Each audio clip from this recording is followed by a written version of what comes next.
You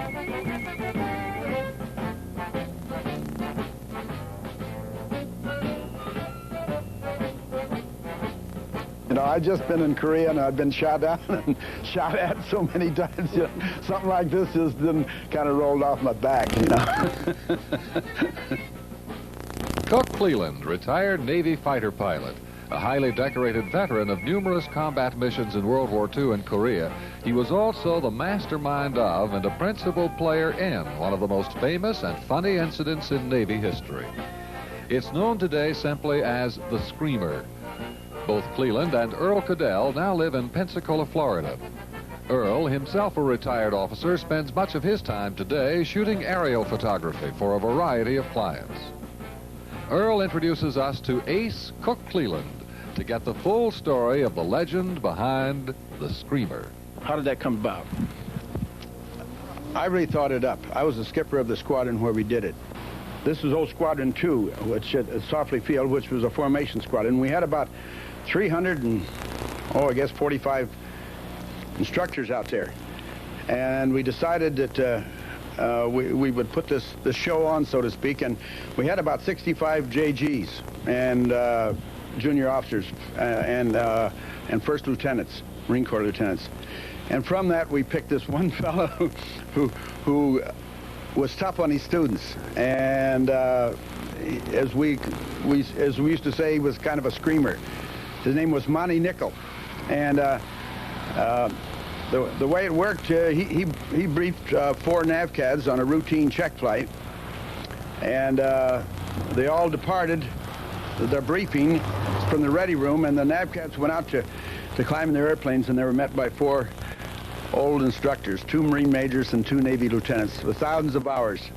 And they sent the NAVCADs back to the ready room, and they climbed in the cockpit and pulled down their goggles, and all to meet at a predetermined place out over the Styx River Bridge.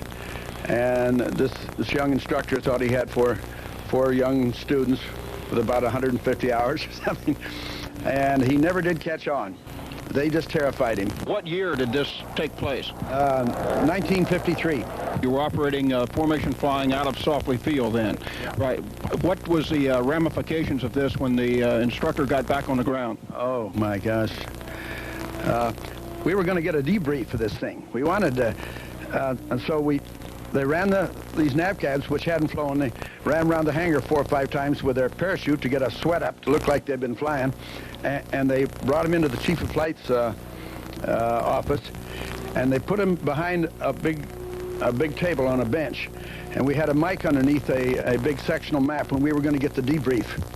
But Monty Nickel, bless his heart, was too far gone. He'd been, you know, he was in a little semi-shock, you know, and he wouldn't look at him and he wouldn't talk to him. He just, you know, he'd really kind of had the course, so we never got a debrief. Were the cadets themselves in on it, or did they know by this time? But this time they did. In later years, did you run across Nichols, and what were your relations then? Well, he was happy to see me, but when I asked him how it was going, he said he'd never lived it down. And he was a fine officer. He was real sharp, and I think eventually made captain in the Navy and retired. But when I met him, which was 10 or 15 years after this happened, out in Alameda in the officers club out there, and I said, Monty, how's it go? And he said, I'd never lived it down. He said, I get new orders to a new place, and I think it's a dead issue. And somebody said, aren't you the screamer at Softly Field? And he said, geez, I'll never live it down. The narrator, Major Houston, is a member of this flight which you're about to hear. This recording should convince future tactics instructors that things will never be as bad as this. Members of the flight are Major Houston in 2-7, Lieutenant Brown in 2-2, Lieutenant Gagnon in 1-6, and Major Keister in 1-3. We did our best to rattle the chase pilot, Lieutenant Nickel, and he put forth a supreme effort to bring order out of chaos.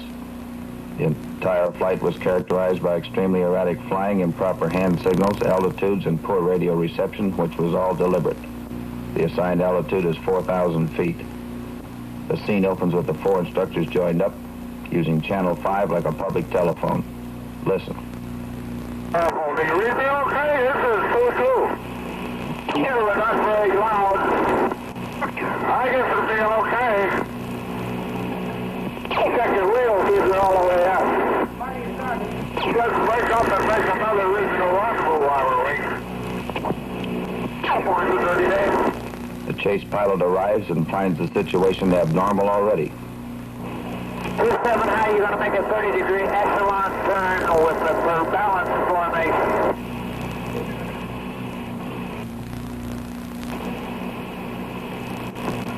27, what'd you say?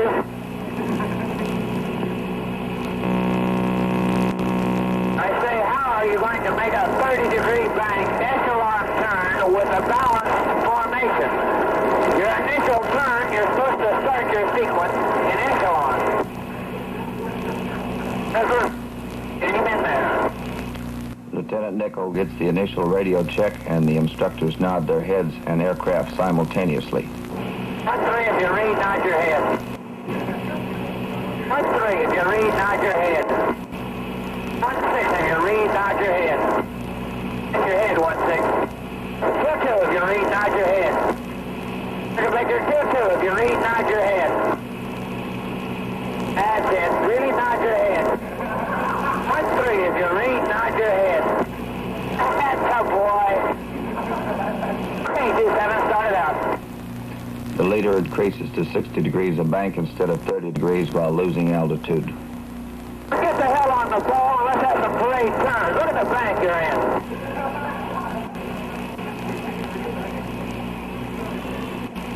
Where are you going? Roll out, 27. Roll out. Roll out, 27. Level out. At this point, a quick turn into the second section causes them to overrun, who then automatically assumes the lead. 6, are you having a trouble? Level out, 1-6. Gonna make her 1-6, straight and level. 1-6 is when you get over on the right echelon. Any problem? You lose him in that turn or what? The chase pilot, unable to realize that 1-6 is now leading, tries to straighten this mess out. Eventually, he gives up and lets 1-6 lead. 27, come back over on left echelon. Stay where you are, 1-6. 27, come over on the port side and open your canopy, 27. 27, cross over to the port side, that's left side. This is sir, are you calling me, sir? Negative, forget it. I 1-6, start backing down to the left, take off a little bit of throttle and go back to the left. 1-6, ease it over to the left, that's it. Straight ahead, 27. 27, straight ahead. Baker 27, straight ahead. 3,000 feet, 27.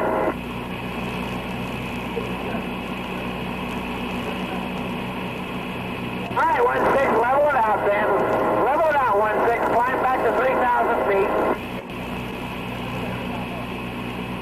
Negative 1-6. Clearmaker 1-6, if you read, nod your head.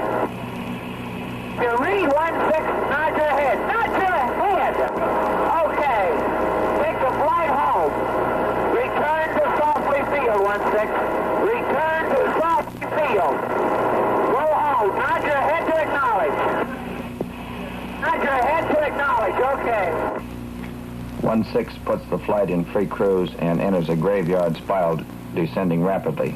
Lieutenant Nichol, in a calm voice, says, Slow down!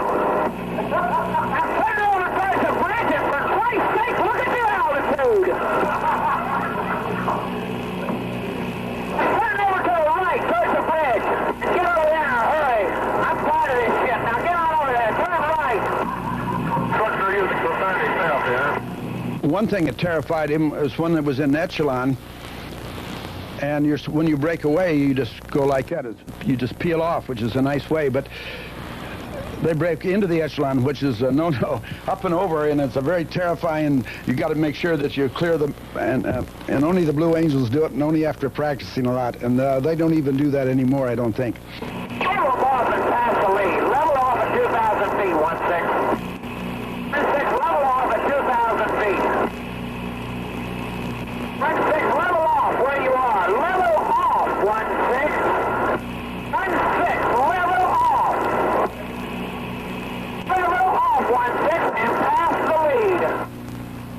1-6 passes the lead and flies directly in front of 1-3.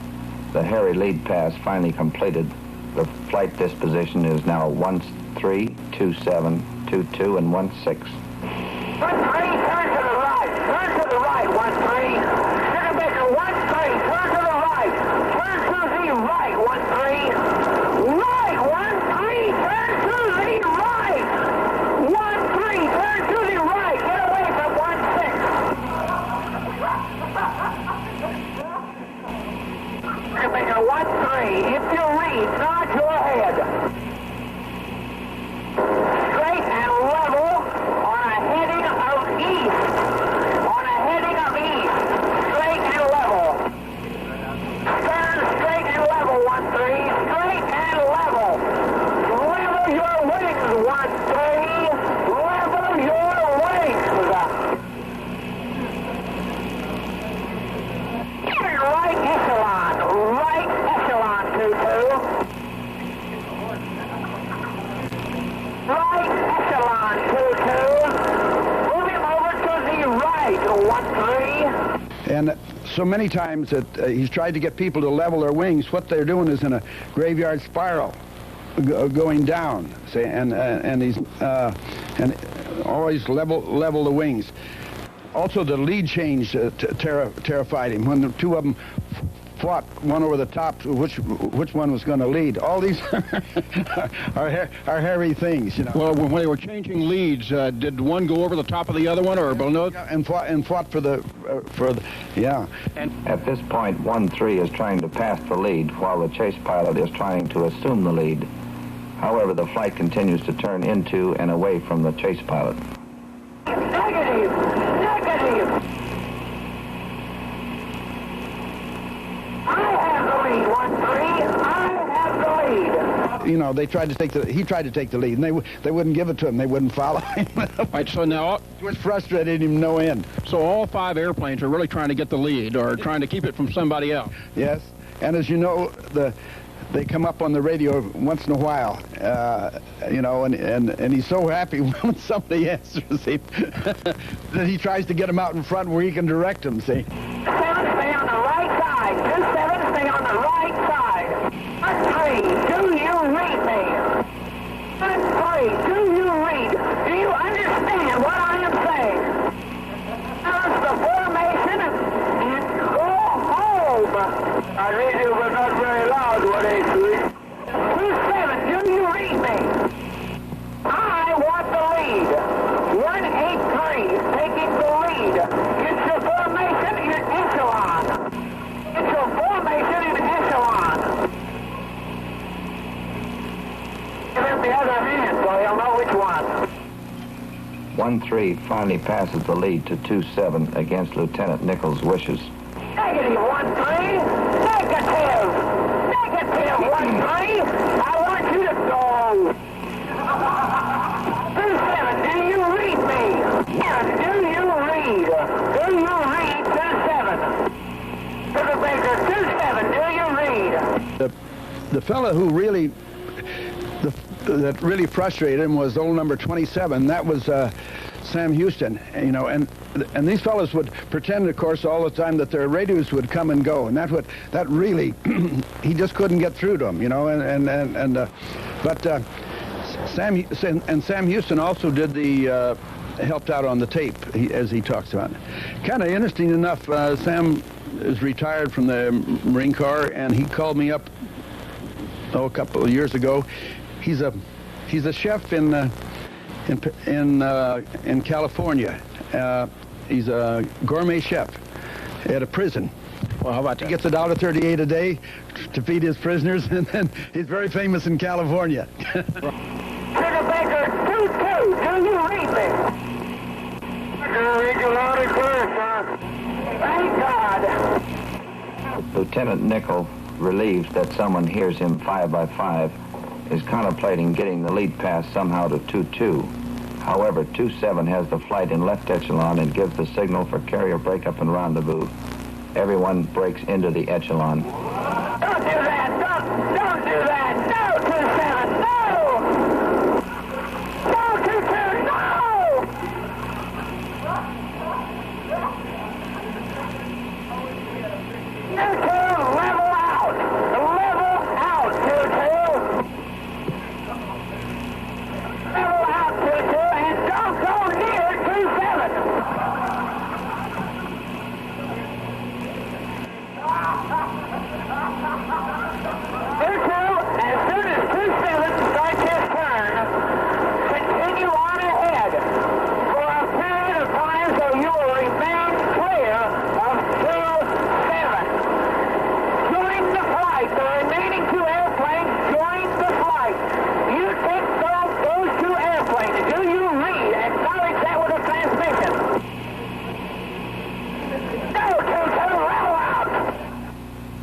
chase pilot is not successful in preventing the join-up, which was considerably below the required standards.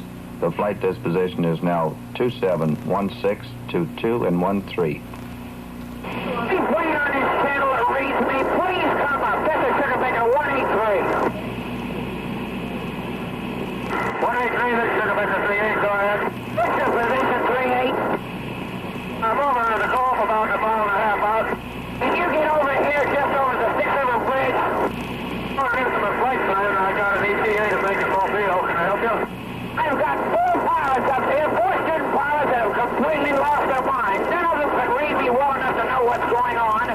I cannot contact any of them. Come on, it's the flight clear to Mobile. Why don't you call Speed Flight and see if you can contact somebody? I don't think it's possible. I think I'll run into everyone up one at a time.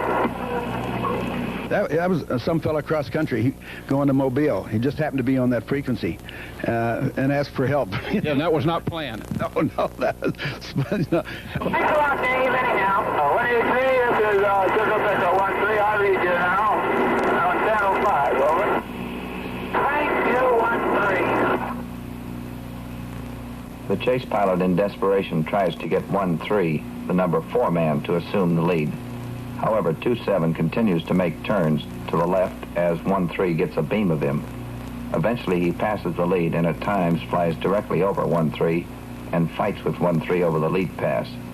The flight continues to descend to 800 feet. Now, what are you going to do about it? Steal in. Cross over to the left, 13. Cross over to the left. Switch over and cross over.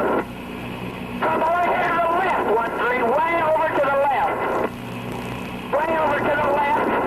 Keep coming in. Keep down. Keep down. Keep down. Down. Go ahead of 27. Go ahead of 27. 27, level out. Level out, 27. Level now. Level 27. Level. I take it back. Clear of him now, 13, or you never know what's going to happen. Wait until he levels off. Pat your head like you want the lead, 13. Pat your head like you want the lead. Make him get you the lead. 13, make a climbing left turn to 2,000 feet. Turn left to make a 360-degree turn. To 2,000 feet, 13. 38, this is 183 again. Do you read me 55? If you read me, rock your wings a little bit. Sugar Baker 13, if you read, rock your wings. I want you to go home. Do you understand? Nod your head. I want you to take me right home to Softly Field.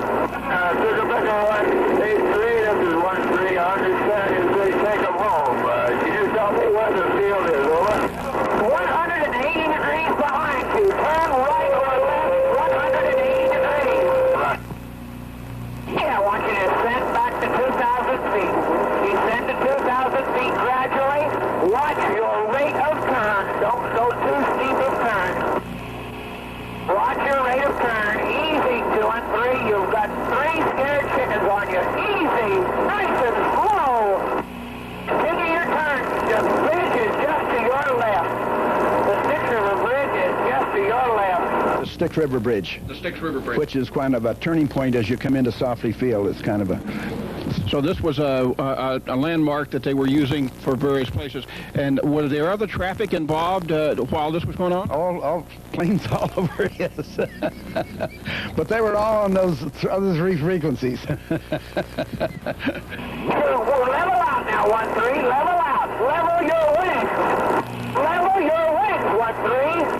Are you acclimated? Do you know where you are? Now, this is 13, yes, sir. I know that now. Then please take us home before we have a bit air up here. Negative 13. Easy. You're turning into a salon. Actually, this is Sugar Baker 13. stay on channel 5. I'll tell you when to go to 8. Go straight to the point. Ease it towards the point now. You switch your radio over to channel 8, 2722 and 16. If you read, switch to channel 8. At this point, number 4-man, 22, pretends to have burned a tank dry and heads for the trees, eventually joining up at full throttle. 22, what's the trouble? Please join the flight, 22. That's awfully tower. This is Pensacola 13. Over Point Able with 5 for landing, over. 3 softly tower, clear to the 1,500-foot pattern land, runway 9. This is 13, understand 1,000 feet, runway 9. 1,500 feet, 13, 1,500 feet. This is 13, 1,500 feet, roger. Going into the formation, 22. Slow down, slow down. 3, get your flight all over on the starboard side. All of them over on the starboard side. You can't break from left echelon. Power was in on the roost, and did RDO, what they call it, the runway duty officer. That's the guy that has a mic down at the end of the runway to the new students to make sure they're making their approaches all right. how did the tower differentiate between actual traffic on runway 27 and the fake out on runway 9? I don't know. I think they just played it by ear. Solid tower clear to 1,500-foot pattern land, runway 90. 16, you ain't moved to get over there. Move back a little bit, 16. Cross 27 over, 13. Take the runway, 13. Move it out to the right. Move it out to the right, 13. You're going to land on runway 9, not 27. Don't break up, 27. Don't break. Softly tower, this is 183. The 4 students I have could not read me. Will you please get them straightened out and land on runway 9 instead of runway 27? Well, everybody take a wave off. You're landing on runway 9. Take a wave off, all planes just broke. Take a wave off. Take a wave off. Take a wave off. When you have your gear up, SNJ down, number 1 downwind, you have your gear up. Number 1 downwind, you have your gear up. Number 3 downwind, you have your gear up. 13, your wheels are up. Lower up. 3, go around, your wheels are up.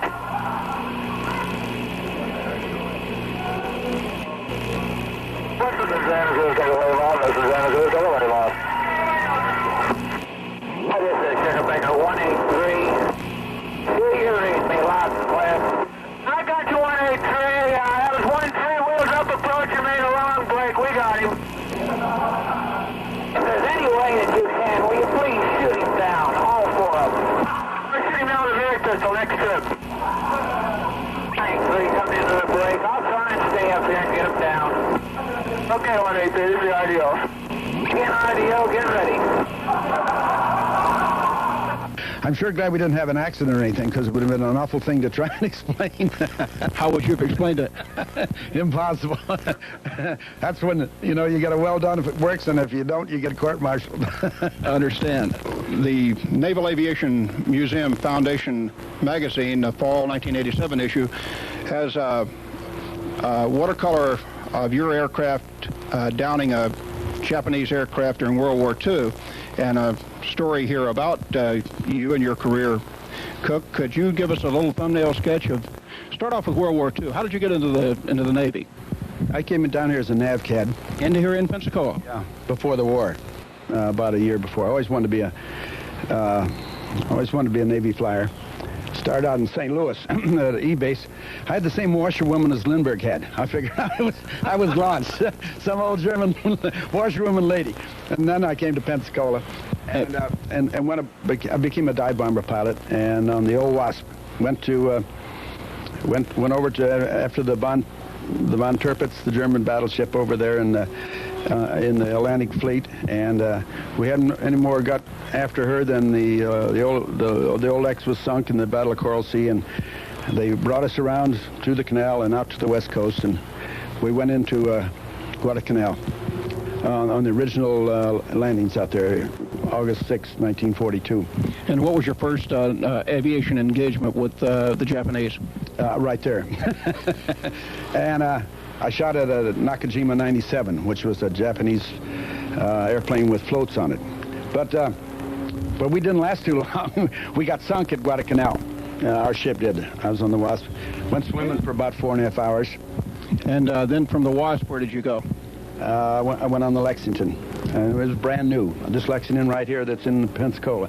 Just coming out of the Four Rivers shipyard in Boston. And then this is where you got your first kill off the Lexington. Yes, right. And see, I was in a dive bomber. I wasn't supposed to be a fighter pilot, but so you became an ace in a dive bomber, and so you're officially listed now as an ace fighter pilot. Yes, yes. Tell us about the time you were able to make the drop on the Japanese carrier. Oh, that was a real dilly but time. It was the first battle of Philippine Sea, and when you're a dive bomber, you always want to put that 1,000-pounder on a Jap carrier, and that's the first time I ever had a shot at it. I remember they said the Jap fleet was, I think, 225 miles, and we all ran our charts, and we could just about make that good, and then somebody said it's going to be 250, and we ran again, we could still make it, and somebody said it's going to be, before we left the ready room, it was up to 270, and we got up in the, just before takeoff, they said they held up of course, we weren't using radios in those days. We were blacked out, and said something about 310 miles on a blackboard, and finally, when we got there, it was about 345 miles. And we dropped the bomb. I dropped the bomb. I'm very lucky, and because really the dive bomber stops the ship with a good SAP bomb, semi-armor piercing, and then the torpedo people can come in, and the ship is maneuvering, and they can drop their torpedoes and get a good crack at it. What kind of defenses did the carrier have at this time? Well, they're shooting the hell out of everything. We lost 90 planes that night. We came back after dark, and that's when the famous Admiral Mitcher turned on the lights. It was just like coming back to Broadway. Every ship had a slide. How did that make you feel? Real good. I took 7 passes trying to get aboard. Everybody was nudging, and the last pass I figured it was it. And when I cut the throttle, I was fine, and I went to taxi down, and there was no gas. The quit right there on the ship.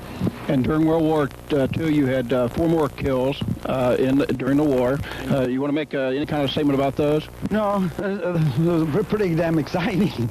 Then after the war, you came back, and what did you do then? I went to Patuxent River, and I flew the captured Jap and German airplanes. Flew our first jet the Navy had. Not the model, the first airplane they bought. It was kind of exciting. And then you got involved in racing, and you want to tell us a little bit about that? Oh yes, I became a civilian and had a little airport up in Cleveland and what have you, and a flying school and a banner towing business, and I decided to get in racing, and I went after the Thompson Trophy race, and very luckily won it a couple times. And what was the airplane you used in that? Well, that was a Corsair, and I got it from the Navy surplus. Admiral Halsey kind of declared it surplus so I could whip the Air Force. Right, and how many airplanes did they have at the time of that model? 14. At 14, and you were able to use? Well, I got 3 of them. 3 of them, right. Yeah. And what was your speed? Well, see, just about 400 miles an hour, but to do that you have to be going about 500. And you're just 125 feet off the deck, and that's pretty fast. That's even today for a prop-driven airplane. So after you became a 2-time winner of the trophy, then you went back into the Navy to the Korean conflict. What about that? I was a weekend warrior, and I had a fighter squadron, and they called us up and sent us off to Korea in Corsairs, which I felt right at home, man. Yeah, and I got shot 48 times in Korea. You got shot 48 times? I came home with bullet holes 48 times, but finally one time I didn't come home. They shot me down. And what happened then? And one of our helos picked me up in North Korea, which was real nice. How long were you on the ground in North Korea? I was in the water 8.5 minutes, almost froze. I remember when they hoisted me up the the sailor that was running the hoist reached over and pulled the ice off my eyebrows. So that was salt water, so it was kind of cold. So that was, at this time, had you made captain then, or were you a commander at that time? I was a lieutenant commander. A lieutenant commander. I was the lieutenant commander who was skipper of squadrons. So then you came back to the States, and where did you go from there? Oh, I became an intelligence specialist. And finally ended up in Kodiak, Alaska as an intelligence officer and retired. And you retired there, and what rank did you retire? Captain. Today, Cook Cleland owns and operates an antique store in historic downtown Pensacola, America's first city. He's a man of great charisma and personal style who served his nation with tremendous courage, an authentic American hero.